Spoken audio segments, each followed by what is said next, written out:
everybody. Welcome to our first inceptual, is that a word? Inceptual? It is now.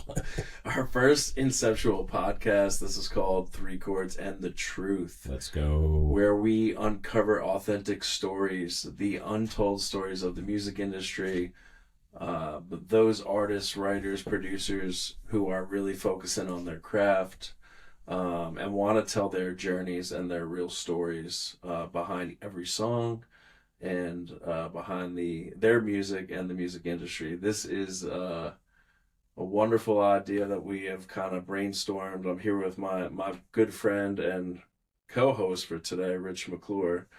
Rich, say hi to everybody. Hello, everyone. Nice to see you. So Rich is a good friend of mine, a really good guy, and we have a lot in common, and we'll definitely go down that road as this podcast progresses. But so excited to be here and just to really put this into fruition. We are in my studio, Write Me Up Studios, here in Franklin, Tennessee. And I want to give a shout out to my buddy back home in New York, and we'll talk about my upbringing. But my buddy Joe, who owns Sound Room Solutions, has done a wonderful job in the studio. We will show you and give you a little tour at another point in time. But helping with acoustic paneling, acoustic isolation, and all that stuff to really ensure that this recording studio came out fantastic. So not only are we in the podcast studio, Write Me Up Studios, but we also do mixing and tracking and producing in here and all the good stuff. So again, we'll get into that down the road as we progress with our podcast. But once again, Rich, just happy to have you here on the podcast. Wonderful to be here. Appreciate you, Dan. Thank you, sir. So, I think today for our first, and I'm really happy and privileged to have Rich as my first guest / co-host, and in effect, I may actually be my own guest today, because I think for podcast number 1, we had envisioned uncovering my story a little bit and my whys and whens and all that stuff. So I'm looking forward to speaking with Rich and sharing my story a little bit. But we didn't really have a script for today. We wanted to just organically try out the first podcast. Rich and I had been talking about this for a few months, and just really excited and happy that it came to fruition. And Rich gave me the kick in the ass that I needed. So, and to that point, this will not be a crude show. We are all professional people in the industry and professional human beings. So this will not be a crude show. It'll be above the belt professional stories. That being said, there definitely will be some curses and explicatives. I'm from New York. Believe it or not, I'm Sicilian. So just grew up with a lot of Brooklyn lingo and, just that upbringing. So sometimes I do curse, and I'm also a former educator of 20 years, so I could never do that at school. So now that I'm not working in education anymore, I get to let it out as much as I want. But we're happy to have you on here as listeners, and looking forward to growing with us as we kind of build out this podcast. So at this point, I'm going to turn it over to Rich to just see if he had any words about this, our inaugural podcast, and then kind of go from there. All right, Dan, yeah, and listeners, what a wonderful opportunity. Dan and I have become good friends, more so through just the musical space in life, and I'm a newfound song lyricist. I've written a handful of projects, and Dan is on this journey with me. We're co-writing some stuff, and then he's also professionally producing and engineering my first song that I ever wrote, and that's exciting because we all have stories to tell, and that's the beauty of the 3Chords&The Truth, that he is someone who has decades of experience, and I don't have that experience. So iron sharpens iron, and he is he's a solid human, and and he's probably doesn't want me saying that, but he's just a guy. He's a go-to guy. And he's a brother, I consider him a brother of mine. And so I cherish the opportunity but I'm also I'm a storyteller, and at the end of the day, everybody wants to tell their story, and whether stories turn into songs and songs change lives, that's awesome. But sometimes we just want to tell a story to someone else, just one person to hear the story, and it can uplift and enrich their life. So that's the space I'm coming from. I've only been writing for about 4 years. I don't play any instruments, but I own 4 guitars, and Dan's got my square neck lap steel over here in the corner that he's using on a production. So I'm kind of amassing things, and I'm very awkward and fumbling my way through this. So I'm excited to learn a lot more about what Dan is doing and how he's able to help support other people and help them achieve their dreams too, just by telling their stories, one song at a time. So. Yeah, thanks, Rich, and again, so happy to have you on. And if you know nothing else about this guy, he is as genuine as they come, and he is super passionate. So, and that really comes through in all the lyrics that he writes. And I've enjoyed, working with him and starting to work on some projects, and also just kind of reading through his lyrics and understanding kind of the story and feelings behind it. So thanks, man. Means a lot. Thank absolutely. You. Yeah. So, I mean, I don't know where to start. I said to Rob I'm just going to be honest with you. I hate talking about myself. That's why you need good people in your corner. I'm sorry, Rob. I said I meant Rich. But that's why it's good to have good people. Well, where's Rich come from? Because now I'm confused. Well, there's a whole other story between Rob and Rich, and we'll get there too. That's another day. Another day. But I don't like talking about myself. I never have. I'm a terrible self-promoter, which is terrible to be in the music industry, and we'll talk about that, how important promotion is, and just all these social media platforms and things like that. But in doing so, Rich is I keep saying Rob, excuse me. Rich is a wonderful communicator, and just he really knows how to pull at the heartstrings, and also just ask tough questions that are gonna kind of allow me to share my story. So I said, well, man, I need you on this first podcast because I hate talking about myself, and you're a good listener, and you're good at asking questions. So that makes for a good jump off point, I think, today for our first episode. Absolutely. So again, there's no script to this one. We're literally just kind of feeling our way through it. But I guess probably the one thing that viewers and listeners are curious about is like, what brought you to Tennessee? Oh man, I think we need 4 podcasts just for this answer, but I think that's a great. Thank you for the question. Obviously, that seems like a fundamental, important one. So, yeah, as I alluded to, I'm from New York, born and raised in Long Island, North Shore of Long Island. No, I did not grow up in the South. No, I was not born and with a cowboy hat on. Although I do have young pictures of myself in cowboy boots and a hat, but.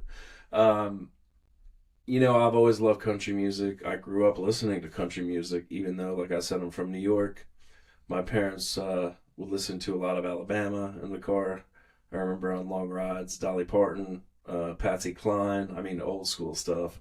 Willie Nelson, Kenny Rogers, all those old school country artists. So I grew up listening to it.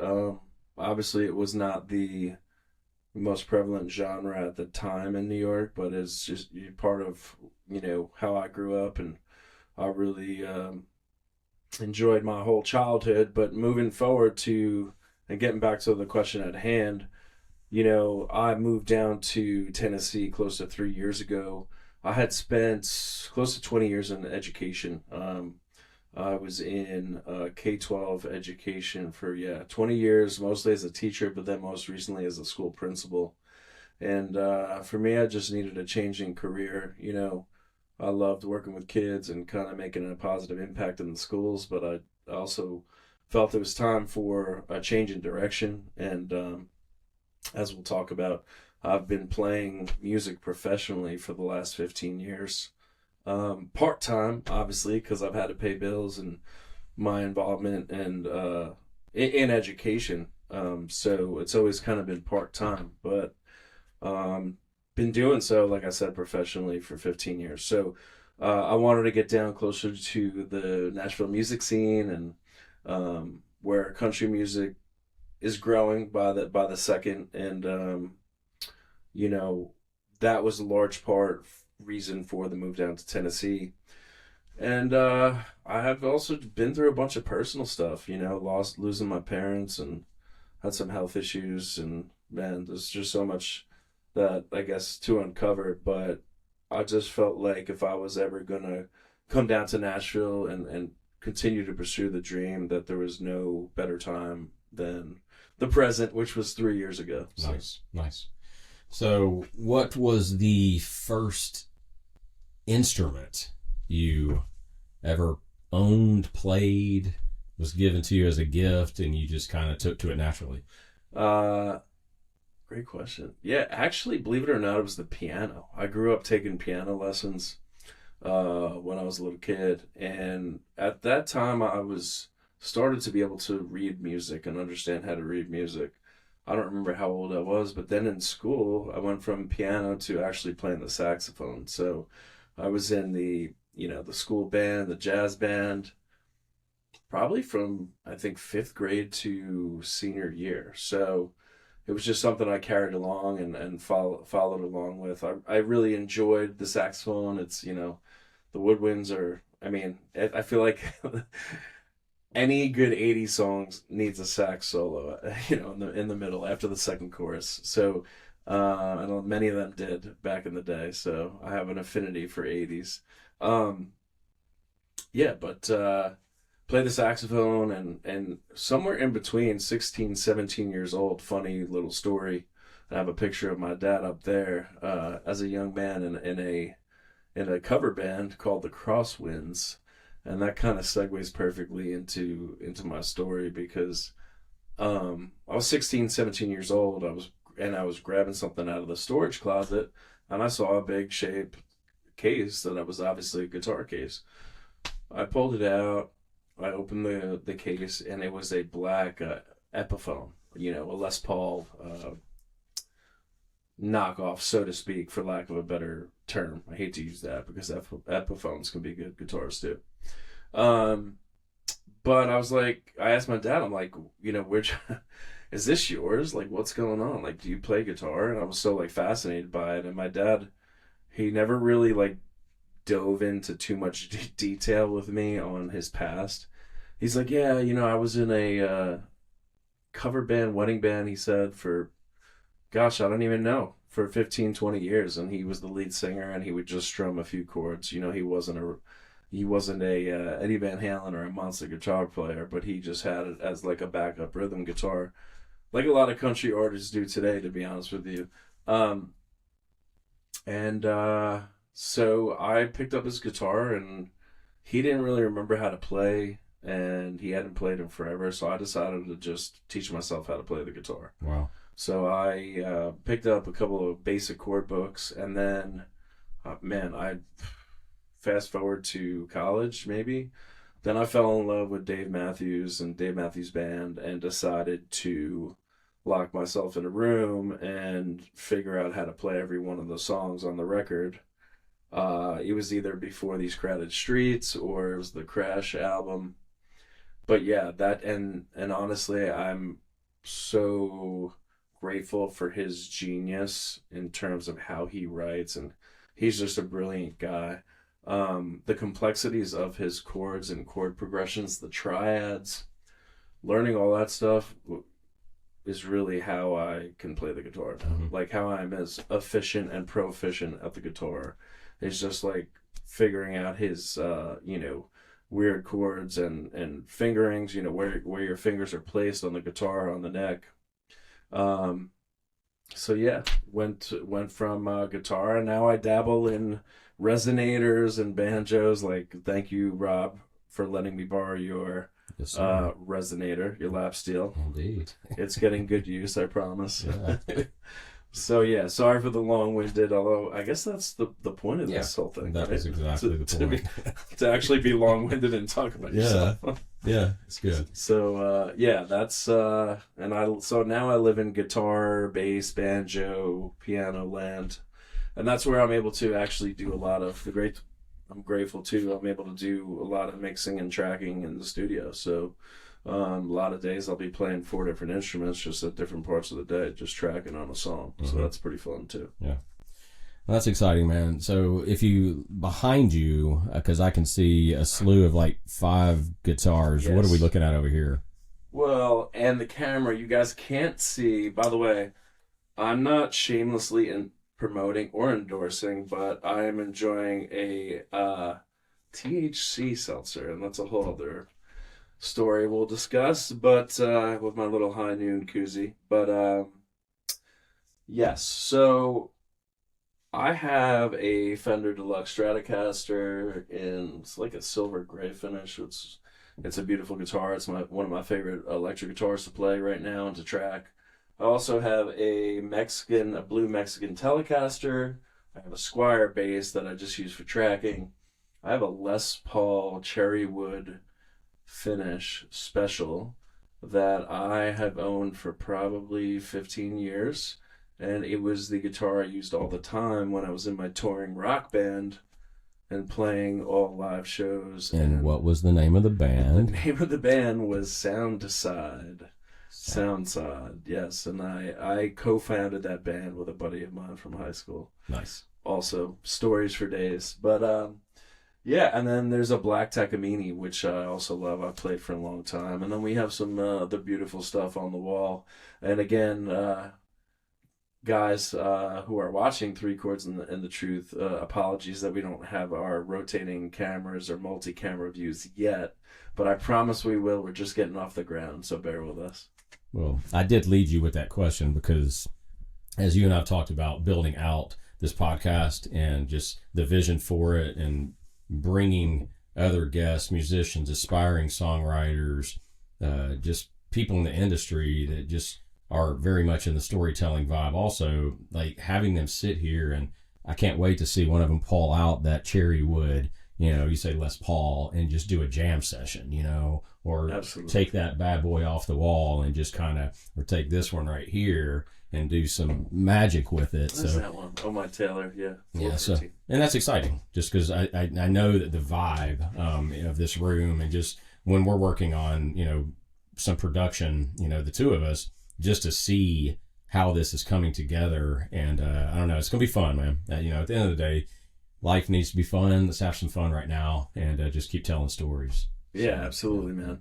Again, just we're in the infant stages here, but lots of exciting stuff to come. So thank you all for watching and for at least being a part of this, our journey. So yeah, man, where were we going after that? So instruments, guitars. Coming down, instruments. Who would you say is, because I can go on, and look at your bio and things like that, professionally. And I know you've done some sync work with, I believe, Young and the Restless. Yep. And just kind of seeing that, you've worked with writers and producers, et cetera, who, name somebody that has just really made a significant impact in your life, whether it's up in New York, to just kind of give you that encouragement to go follow your dream, or maybe who was one of your first connections here that just really maybe took you under their wing and said, hey, Dan, just follow me and, I want to show you some things, maybe lean into that a little bit. Yeah, man, you're good at this. First part, honestly, my parents, like my mom, I know we had a bunch of friends, like when we had that high school band and we would play shows and tour. Of course, we'd have our high school boys come out and it was a vibe. And, we had a lot of good times, touring, but also playing all the venues in New York City back in the day when that was the thing. Bitter End, not Live Oak, that's here in Tennessee. Bitter End, Knitting Factory, Crash Mansion, Bowery, Ballroom. Yeah, we played all those, Red Lion, all those places down on Bleecker. But you go up to New York, like a couple of months throughout the year, don't you? Yeah. I still try to go up at least 2-3 times a year. Lately it's been like a little bit less, 2 times. But every time I go up, I try to play a bunch of shows. I just played the Paramount last time I was up there. I did kind of like, it was like the pre-show. I didn't directly open for Chase, but I did the pre-show for Chase Matthew, Nice. who I love. Great guy, by the way. Really, really nice guy, down to earth. Was hanging with him before the show, and I really like his music too. So, and I'm gonna be, as we move along this podcast, this will be an honest podcast. So, not maybe a little bit of sugarcoating and fluffing, but definitely honest. And the sugarcoating might just be to be appropriate and PC, but we'll see. We'll see how much we bend that line. Yeah, wish us luck. So my parents, like much as my mom wanted me to pursue education, which I did, and just have stability in my life and career, she was also, she always supported me working in the studio, track and songwriting, being lost for hours at a time, and also just encouraging me to do what made me happy, what makes me happy. So I'd say my parents, and then moving down to here, and actually, it's really funny you asked this question because my buddy Justin, I just posted for him today. Justin Mayotte, he's a great guy. And I've known him maybe for 4 or 5 years. Just before moving down here, I was kind of going back and forth. But I just posted about him today because he's going through some stuff right now. So just want to be there and supportive of him. But he really was, when I first moved down to Tennessee, he befriended me. You know, he's a videographer in town, and he did all of my early music videos and, visualizers and promo materials. So he really did an awesome job with that batch of 5 country songs that I put out. And we kind of got pretty close, and just he's also from Northeast, New England guy. So we have that in common, that we're kind of transplants that moved down here from the Northeast. So, but yeah, he always encouraged me. He gave me a lot of tough love, which I don't know, I'm not sure I needed any more of, because I'm tough enough on myself. But just always open to brainstorming with me and trying to come up with creative ways for me to be successful in this town, which I have been. But it's I'll share my thoughts on the town and the industry as we move along. But he was someone who I moved down here and advocated for me. Got it right away. Love that. Everybody needs that, and I just think it just brings out the best in us, and sometimes it just gives us that motivation or encouragement to just, believe in yourself again, because like you said, you had some trash go on, like everybody has it in life. You're growing up, you've got childhood traumas, whatever it is, you got loss of family members, etc. And having gone through that myself in the last 2 years, it's real. And it has brought out some of the richest essences of me as a writer, and I also genuinely believe that it's those who you surround yourself with become who you are. Like, and Right. they bring out the best in you. So if you're hanging around with trash people, expect to turn into a trash human. Right. And I it's a choice. It's a personal choice. Me, I'd rather surround myself with people that are genuine, that have strong integrity, character is, on lock. And yeah, and I'm an OG. I'm going to use some words. You're probably going to go, how does this guy even know the word? Who let him in the club?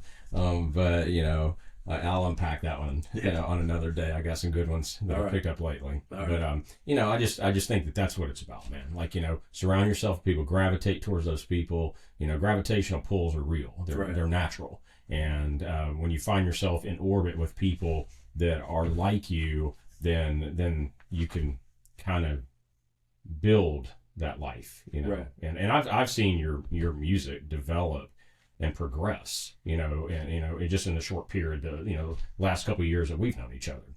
Appreciate that. Man. So yeah, but this is fun. It's, love the studio, love the acoustics. Like, you gave love to the guy from the jump. Absolutely. The studio is solid. It's it's gonna get it done. So this is gonna be a fun little journey. Yeah. Yeah, I appreciate it. I'm excited. And yes, Joe, there's plenty of my guys, plenty of buddies I know in Nashville who own studios, have home studios, like myself. But my buddy Joe Cortuccio at Soundroom Solutions, he does a great job. He also obviously does acoustic isolation for like a lot of hospitals and bigger commercial buildings, but he focuses on recording studios, of course. Again, I can't show you today, but I will. I promise I'll show you guys the treatment that was put in. He did an amazing job. So, and I'll have you know, I built these barn doors back here. Oh, just okay. Okay. Now he's flexing. Gotcha. Bob the Builder. No, but it ties the room nicely together. Absolutely. So yeah.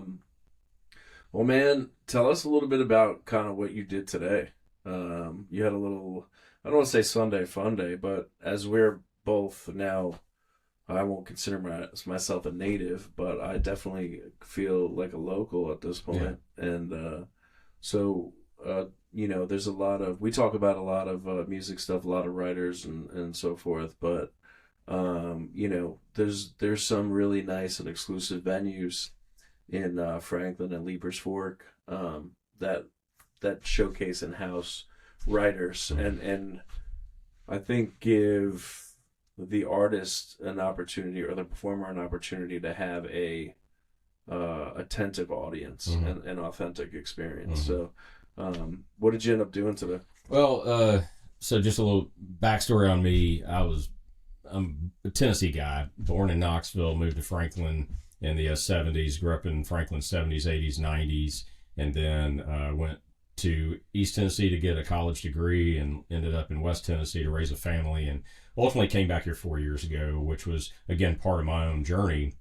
But I love driving the back roads, and I just kind of went out and ran some roads, some places that I've been wanting to get to, and just happened to be off today and spent the time just enjoying what Franklin is all about. And it's if you go out to Leapers and you know where it is, you got rolling farmland, you got massive pastures, you got horses and cattle, and just is, you know, creeks and you know, rivers flowing, and just, you know, on and on and on. And it's respite, you know, and it's beautiful landscape. It's so I ultimately ended up going out to Fox and Lock to the to live music today. On Sundays they have it, and you know, ironically, a buddy of mine who I'm a fan of his work, Jake Berman, was out there, and he was doing a live set with his band. And nice. You know, it's just great to kind of go out there, walk in, you know, be a local, recognize local, support local, you know, throw some money in the tip jar, you know, support him as a person. And you know, and he'd be a great guy. You know, he'll probably end up on the podcast, you know, kind of tell his story and, you know, just kind of continue, you know, rinse and repeat that opportunity. But that's what I did. And I love it. And I try to maximize as much downtime as I have outside of my profession. I'm a bartender, you know, for a living, and, you know, writing on the side type deal. But that's kind of what it is I try to capture those moments. And it may be a late night ride out to the country. You know, if you know where the roads are, you know where the roads are. If you don't, stay off the road. And I kind of find myself going, ooh, that looks like an attractive, you know, narrow road that I've never been on before. And so that's kind of what today was all about. I wanted to do that. I needed to do it, you know, and so that was my day. Nice. And the one thing I love about Rich, he's just, he's an OG. So if you see him around, shake his hand, because he is not a transplant, which I am guilty of being as well. But, you know, born and raised Tennessee guy, and he just, I appreciate him, I appreciate you. Just culture-wise, just getting me out in the back roads and learning more about the countryside and what everything was before the development boom, and what everything still is, you know what I mean? Yeah. Well, it's funny. I appreciate that, brother. Last week, we went out and went to an event down in Leapers again, but it was just something completely different. And it was funny because as I'm following you out, you turn right on, I think it was Carl Road. Yeah. And I was like, ooh, this is sexy. I've never been on Carl Road. And it was just like, man, it was gorgeous. And it was just all the things that if you want to escape Franklin and you want to escape the big city, get out there. Just hop in your vehicle, preferably a truck, but just go, drop your windows, do what you got to do, get out there and just kind of do this in the wind and have some fun with it. Turn your music up loud. I'm jamming to Steven Wilson Jr. I've got him on rinse and repeat over and over again. I absolutely love his craft, but that's kind of my vibe. It's like that's what I needed, and more of that. You know, as much as I am from, you know, I've spent the majority of my life in Franklin. You know, no hate to the transplants. You know, this place is big enough for all of us, but I think assimilation is important too. Yes. You know, just come be a part of the community, but just get out in the community, embrace it. You'll figure your way around, you know. But when I don't want to be, you know, packed in around a bunch of people, you know, I don't go to downtown Nashville a lot. Right. You know, I stay here and find the best places where I can go spend my time, effort, and energy and support. You know, so I'm a big fan of Leapers Fork, and admittedly, big fan. Yeah, no, I love Leapers too. It just seems to have so much history, and obviously you could speak more to that, but I also like that it's further away from downtown Nashville. Oh, amen to that. Oh my gosh. Yeah. So yeah, but you know, again, we're just getting kind of started. This is the start of our podcast, 3 Chords and the Truth, and happy to have Rich McClure on, good friend of mine, and he will definitely be co-hosting as probably as often as he can, and we can put it together and just being a part of this process. And we appreciate you kind of hanging out today, guys, and you know, looking forward to sharing 3 Chords and the Truth with myself and Rich and many other artists and Nashville industry members. So thank you all so much for being a part of our first podcast, and we'll see you soon. All right.